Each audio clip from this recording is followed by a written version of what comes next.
It takes 40 gallons of this tree sap to make 1 single gallon of maple syrup.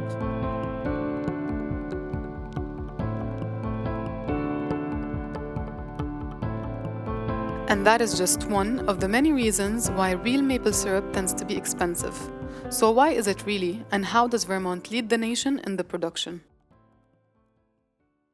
Maple syrup is a staple sweetener in Northern American and contemporary cuisines, also praised for being natural and free from any additives derived solely from trees.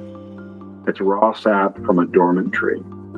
That being said, in 2024, an average liter of maple syrup you buy at the store can set you back $15, while other sweeteners like honey would cost you an average of $8, and pancake syrup costs you $5. To find out more how this liquid gold is made, we headed to Fairfax, Vermont.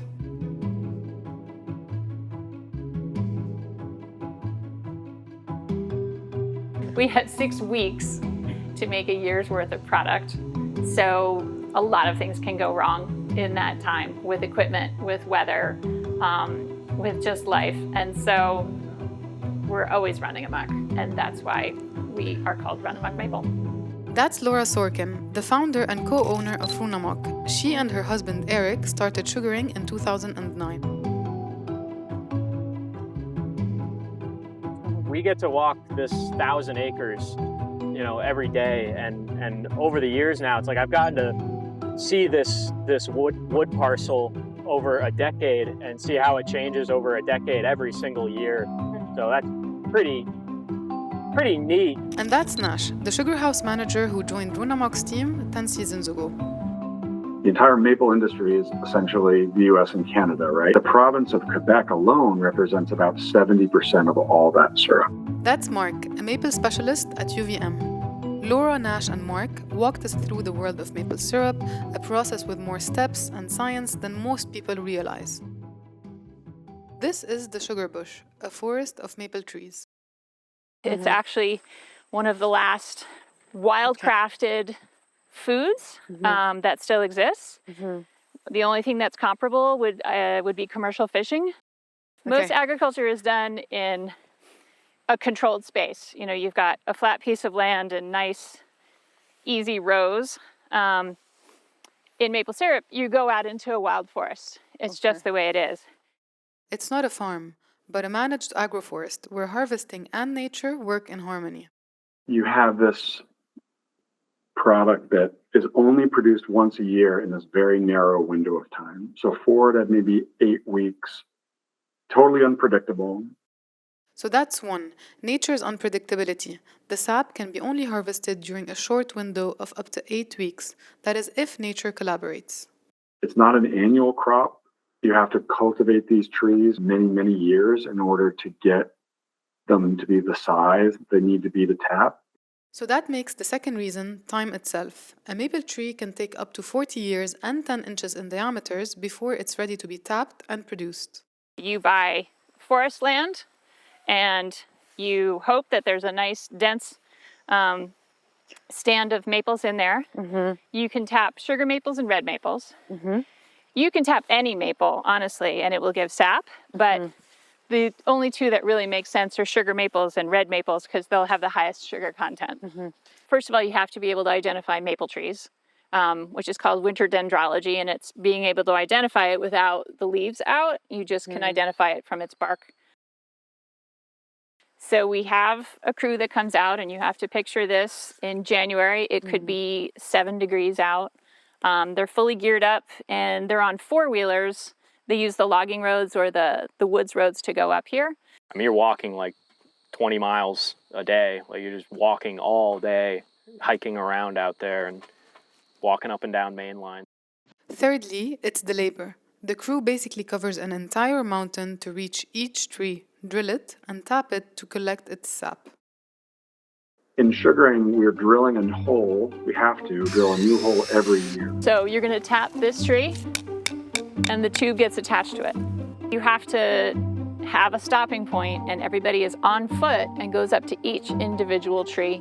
Might be 3 feet of snow that you're slogging through. How do they, like technically, how do they know that they hit every single tree and didn't miss, let's say, a bunch? And That's why the grid system is pretty much laid out the way it is. So they'll head down a lateral line and then go up each one and make sure that trees are very easy to miss. Make no mistake. And so they'll often go in teams, not only for safety, but also for eyeballs. What's the difference between the large ones and the thinner ones? You see that this is like a fatter one, and you see this lateral that goes off to the side there. It's basically laid out like a grid, as much as you can make a grid in a wild area.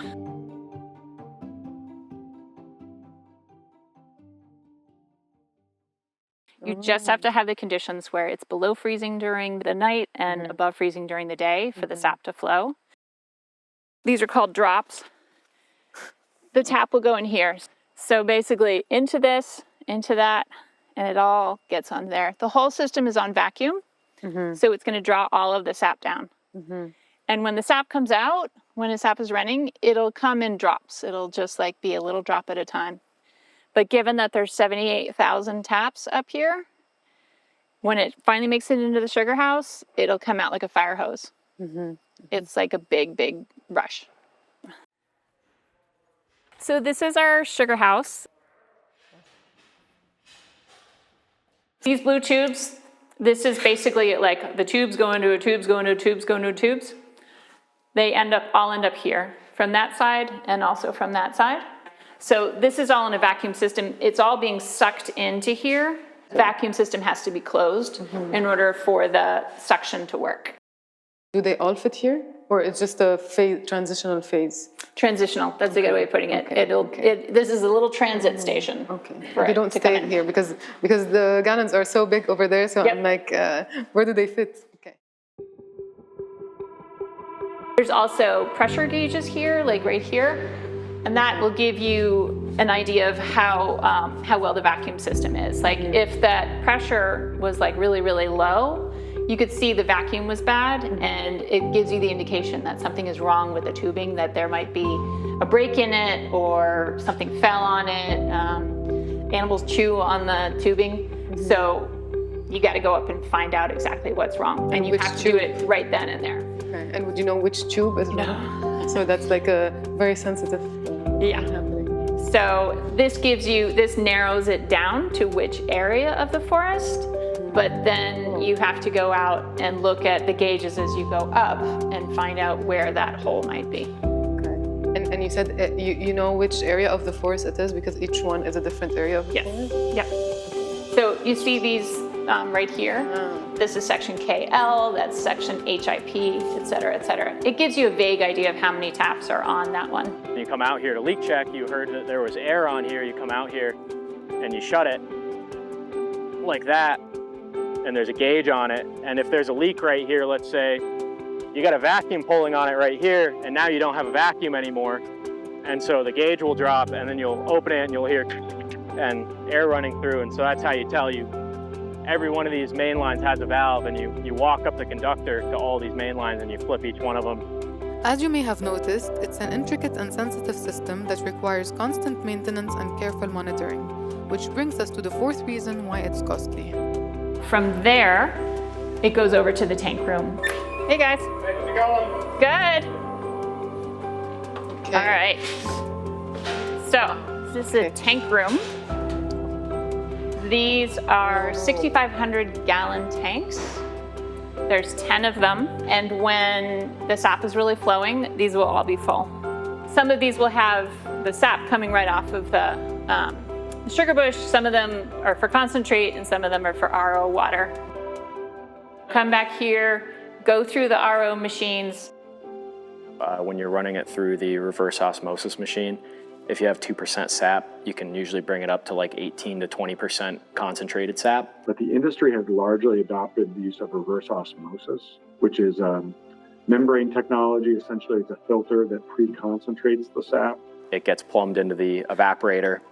And so the boiler, this giant red thing right there, takes fuel oil, lights on a fire, heats up water, turns it into steam.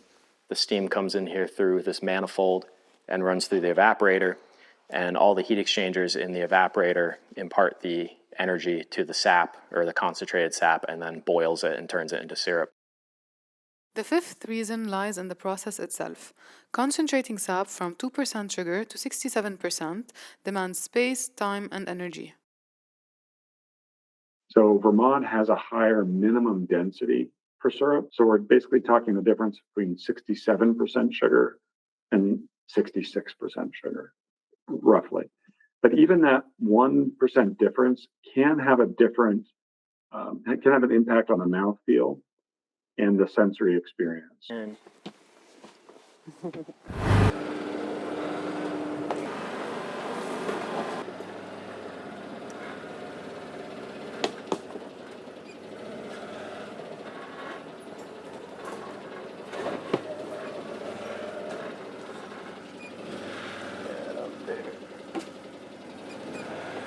this is part of the fun of the job, is just constantly driving under stuff. But, Yeah. Huh?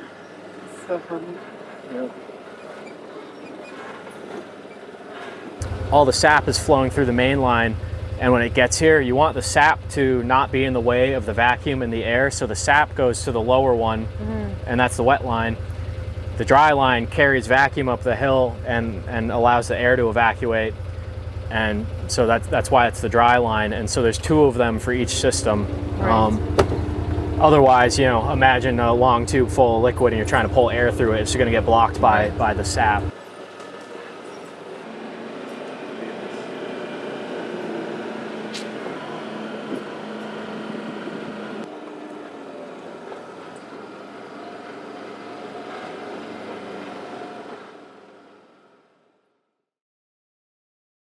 So I wondered, when and how was maple syrup discovered? There have been very consistent observations of animals such as squirrels or certain bird species will systematically wound trees and then harvest the sugar from them. It's interesting that behavior was likely learned by humans. It was a way to harvest some sugar, some calories to sustain their lives. They were limited by the materials they had. So those early humans, before Europeans arrived, didn't have a lot of metal tools.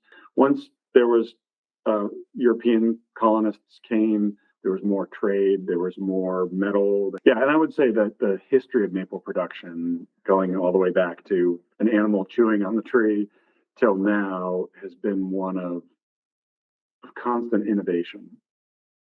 Once the sap is boiled down, it's taken to the production facility to be bottled, labeled, sometimes infused or aged, then prepared for shipping.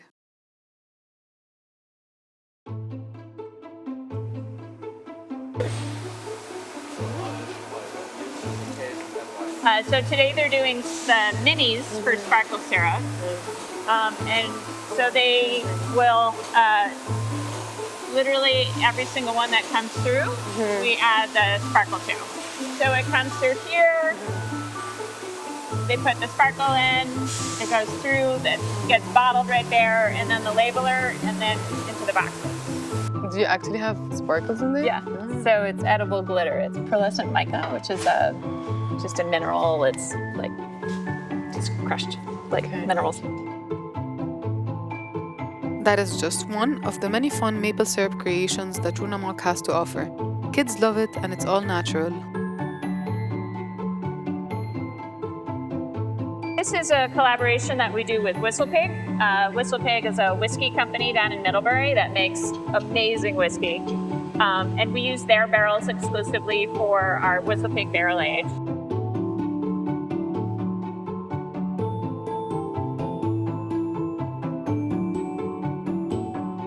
So these are all filter presses. Whenever we're doing infusing, things will ultimately be sent through a filter press to take out any of the spices that we put in. We use all natural ingredients, so it's real vanilla, real cinnamon. In fact, we're really particular about all of that. We tried 5 different types of cinnamon, a whole lot of different vanilla from different areas of the world to make sure that we got the exact flavor that we want. And then there was a lot of figuring out the amount of time to infuse and the proportions so that everything was equally balanced. Like, everything is very thoughtfully done as far as the infusions go. So this is shipping department.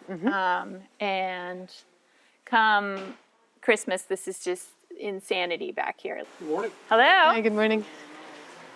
We're a reliable buyer of maple syrup for a lot of smaller family farms who have absolutely zero desire to do any of the marketing themselves.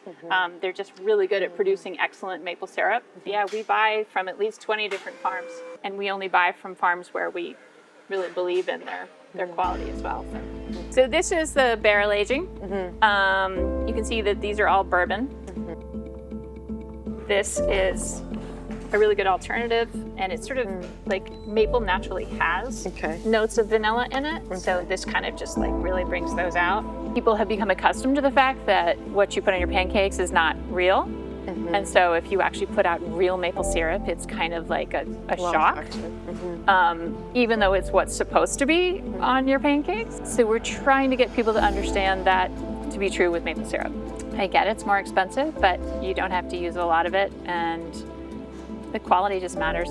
It's very friendly in general. People are, we've had amazing instances where someone's equipment breaks down and other people jump in to lend them theirs. I mean, it's a 6-week window to make an entire year's crop.